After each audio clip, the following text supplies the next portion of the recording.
Tekken 5.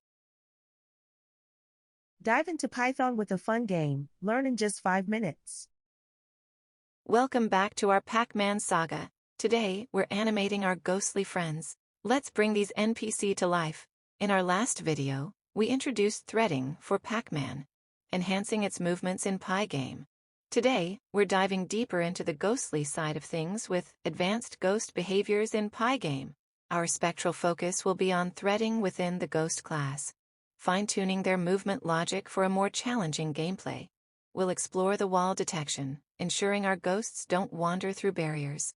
Then we'll delve into randomizing their direction changes, adding unpredictability to their paths. And, most thrillingly, we'll implement the logic for these ghosts to detect and chase to Pac-Man's presence. Join me as we bring these ghostly characters to life with clever programming and strategic design.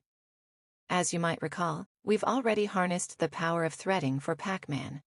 Now, let's extend that to our ghost class. Take a look at the ghost class. We've integrated the start and stop methods. Start initiates the ghost thread, kicking off the thread's activity. The run method, which is the heart of our threading, controls the ghost's actions. Inside this loop, methods like wiggle and move animate our ghost, with pauses controlled by sleep method to regulate the pace. Threading allows each ghost to think and act independently of the main game loop. And don't forget, we need to start our ghost threads at the beginning of the game and stop them when the game ends. This ensures our threads are managed properly. The move method dictates how our ghosts navigate the maze. It's a straightforward piece of logic. Consider when a ghost is moving to the right. The move method checks the current direction, and in the case of right, it simply increments the ghost's x coordinate by its step. This step value determines how far the ghost moves in each frame, allowing for smooth movement. This pattern is mirrored for other directions, down, left, and up, where the ghost's x or y coordinates are adjusted accordingly. But what happens when our ghosts need to change directions, or want to change direction? This is where our check new direction methods come into play. The method first checks if the ghost is at the center of a cell. This is important because we want direction changes to occur only at specific points in the maze to prevent erratic behavior. If the ghost is at a cell center, it calls make a decision. Once a new direction is decided, change direction comes into action. This method simply updates the ghost's current direction to the new one. It then calls apply direction, a method responsible for adjusting the ghost's appearance to match the direction it's heading. For example, if a ghost turns left, this method will change its visual representation so it appears to be gazing leftward. Now, let's delve into the make a decision method, the brain of our ghost.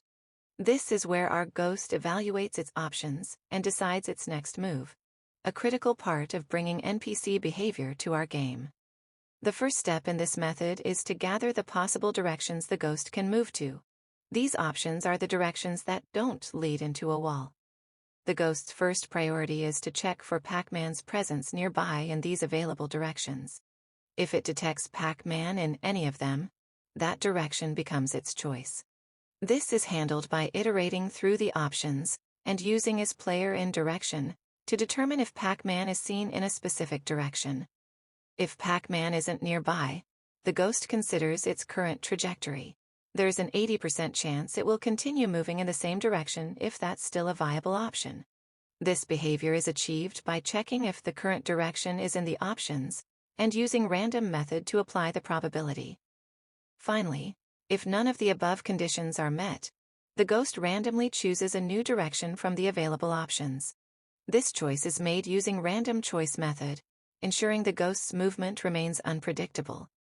As we wrap up today's exploration of our ghostly characters in PyGame, there's a key element we're eager to add: individual character and strategy to each ghost.